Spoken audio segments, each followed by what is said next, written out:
एक बहुत बड़ी ऐतिहासिक खबर को लेकर के ये वीडियो आपके समक्ष उपस्थित है। शनिदेव वक्री अवस्था में आने वाले हैं 29 जून से लेकर के पूरे 15 नवंबर तक के। वास्तव में देखा जाए तो इस दरमियान कुछ ऐसी अधूरी कहानी पूरी होने की संभावना है जिसका प्रयास हमने लंबे अरसे से करते आ रहे हैं। तो आज समय आ चुका है उस कार्य को सिद्ध होने का, पूरा होने का। मकर राशि के अपने ही राशि के अधिपति माने जाने वाले शनिदेव वक्री अवस्था में आ रहे हैं और वो भी धन भाव पर आएंगे। समझते हैं कि इनका वक्रत्व अवस्था पर आकर के क्या आपको फल प्रदान करेंगे। ध्यान दीजिएगा, जब कोई ग्रह वक्री अवस्था पर आते हैं तो उस अवस्था में वो ग्रह अपना फल बहुत ही अधिक मजबूती से हमको प्रदान करते हैं। जैसे कि यदि उन्हें शुभ प्रतिफल देना है तो शुभता में कई गुना वृद्धि हो जाती है, और यदि उसे अशुभ फल देना है तो उस अशुभता में भी कई गुना वृद्धि हो जाती है। चूंकि मकर राशि के अपने ही राशि के स्वामी हैं, कुंभ राशि में बैठे हैं, आपके द्वितीय भाव पर बैठे हैं, और इस कारण से ये आपके लिए योग कारक और अति शुभ कारक ग्रह बनते हैं। अर्थात इनके अंदर चेष्टा बल की वृद्धि हो गई, और उस चेष्टा बल का जो शुभ परिणाम देखने को मिलेगा वो धन इसकी स्थिति को लेकर के सबसे ज़्यादा प्राप्त होगा मकर राशि के जीवन में। यहाँ पर कोई आर्थिक लक्ष्य आपको प्राप्त होने की संभावना काफ़ी प्रबल होती है। एक अधूरी कहानी आप इसे मान सकते हैं। किसी लक्ष्य की प्राप्ति को लेकर के आपने कर्म किया है, चाहे वो आपके काम धंधे हों या किसी धन की प्राप्ति या धन की स्थिति को लेकर के आपने कोई लक्ष्य निर्धारित किया है, और उस लक्ष्य तक पहुँचने में यदि विलंब हो रहा है तो ये 4 महीना 17 दिनों का ये दिन एक अच्छा अवसर इसे मान सकते हैं आर्थिक परिप्रेक्ष्य से। चूँकि द्वितीय भाव पर ये प्रभावी हो रहे हैं, इसका प्रभाव ये भी होगा कि हमारी वाणी में भी एक कर्मनिष्ठता आ जाएगी। माना जाता है कि द्वितीय भाव हमारा स्वयं का बातचीत, हमारी वाणी, हमारा कम्युनिकेशन है, और साथ ही शनिदेव कर्म के देवता हैं। इसलिए हमारे बातों से बहुत से कार्य सिद्ध हो सकते हैं। ऐसे कोई कार्य जो आप अपने वाणी के द्वारा करना चाहते हैं, उन सभी कार्यों में यहाँ पर सिद्धता महसूस होगी। चूंकि द्वितीय भाव हमारे बैंकों का होता है, शनिदेव वक्री हो रहे हैं द्वितीय भाव में, अर्थात बैंक से रिलेटेड बहुत से काम सिद्ध हो सकते हैं। ये स्थान है संचित जमा पूंजी करने का स्थान, और इसलिए कोई धन संचित करना चाहे तो इस समय पर काफ़ी महत्वपूर्ण ये समय होगा। माना जाता है कि यही स्थान हमारे कुटुंब का होता है। अब शनिदेव वक्री हो रहे हैं कुटुंब भाव पर, तो अपने पारिवारिक कौटुंबिक जीवन में भी इस समय पर अपने परिवार के लिए कुछ बेहतर आप विकल्प निकाल करके एक बेहतर प्रयास भी कर पाते हैं।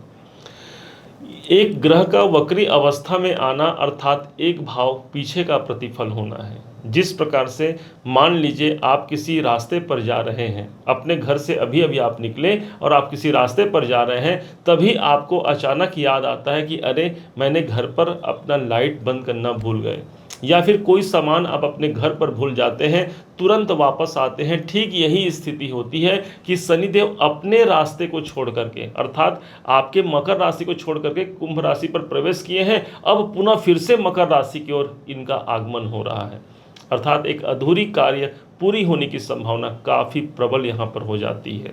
यही है इस वक्रत्व स्थिति का सबसे पॉजिटिव प्रभाव मकर राशि के लिए, कि आर्थिक बढ़ोतरी, कौटुंबिक जीवन में शांति, और साथ ही साथ एक विशेष परिश्रम के प्रतिफल की हमें प्राप्ति इस समय पर हो सकती है।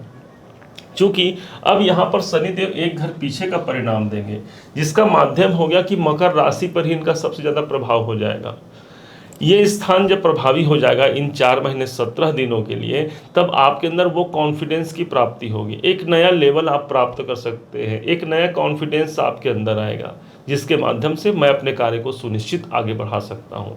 शनि कर्म के देवता हैं, और इस कारण से हमारे अंदर भी वो कार्मिक अकाउंट काफ़ी महत्वपूर्ण हो जाएंगे। माना जाता है इस समय पर कोई केस रीओपन हो सकता है।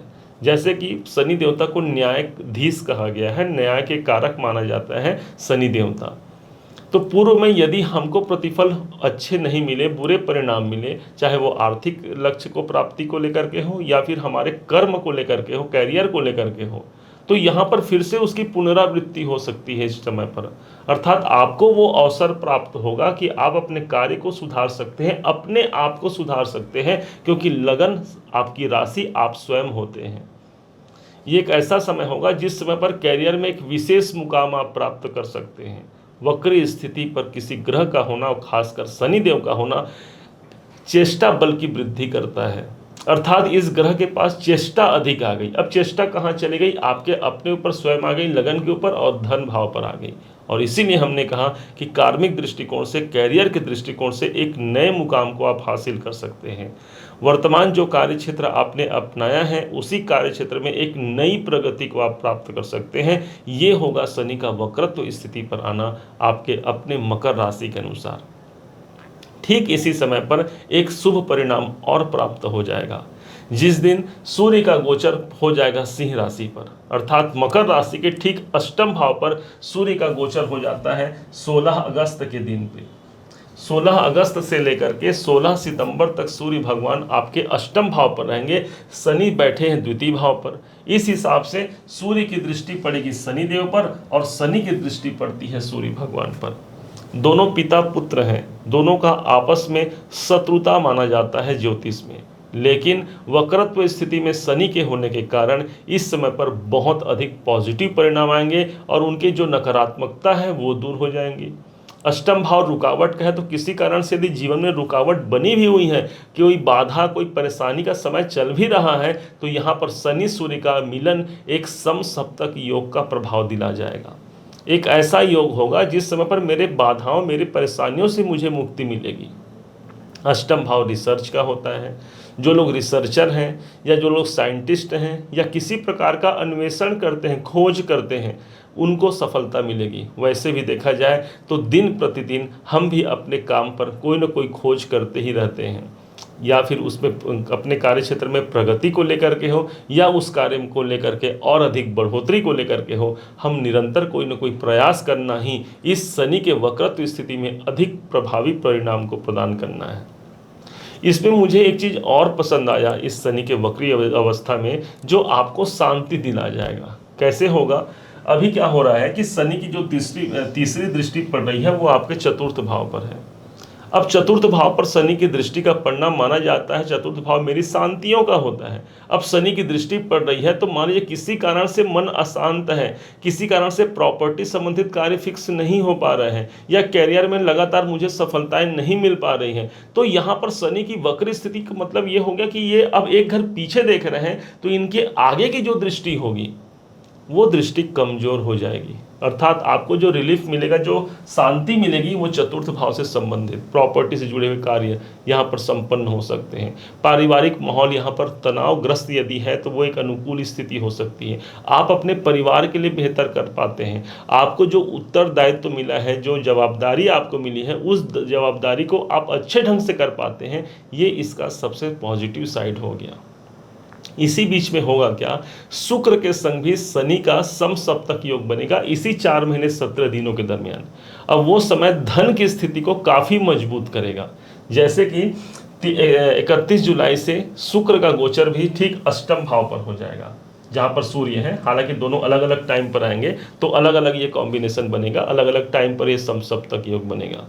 अब शुक्र कौन है? तो शुक्र को माना गया है धन के कारक, हमारे धन के स्वामी होते हैं, धन के कारक होते हैं वीनस। और वहीं पर जो सैटर्न है, जो हमारे शनिदेव हैं, वो कर्म के कारक हैं। दोनों का समावेश हो जाना, दोनों का मिल जाना, अर्थात मेरे हाथों में ही मेरा धन आ गया, मेरे कर्म में ही मेरा धन आ गया, और इसके माध्यम से हम एक सफलता के नए आयाम को प्राप्त कर पाते हैं। ध्यान बस इतना रखना है इस समय पर जहाँ पर शनि की दृष्टि अष्टम भाव पर पड़ रही है, अपने किसी भी बात को आप गुप्त यदि रख पाते हैं तो वो आपके लिए सफलता कारक होता है। हम किसी को जाने अनजाने में अपना भेद बता देते हैं, और इससे होता क्या है, अष्टम भाव जो कि गुप्त स्थान है वो भेद नहीं रह पाता, अर्थात जब वो व्यक्त हो गया आपको उसका सटीक प्रभाव, सटीक लाभ नहीं मिल पाता। कोशिश कीजिए कि यदि आप अपने कर्मों को या जो आप प्लान बना रहे हैं उसे आप गुप्त रख पाते हैं तो ये 4 महीने 17 दिनों का समय एक श्रेष्ठ विजेता का परिणाम आपको दिला सकता है।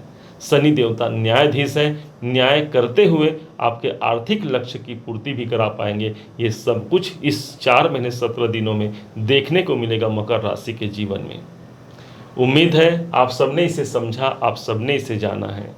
यदि आपने इसे समझा है, जाना है, मेरे समझाने का प्रयास यदि आपको सार्थक लगा हो, मेरे समझाने का तरीका यदि आपको सार्थक लगा हो, तो हर बार की भांति इस बार भी अपना प्यार भरा लाइक और कमेंट करना कभी मत भूलिएगा।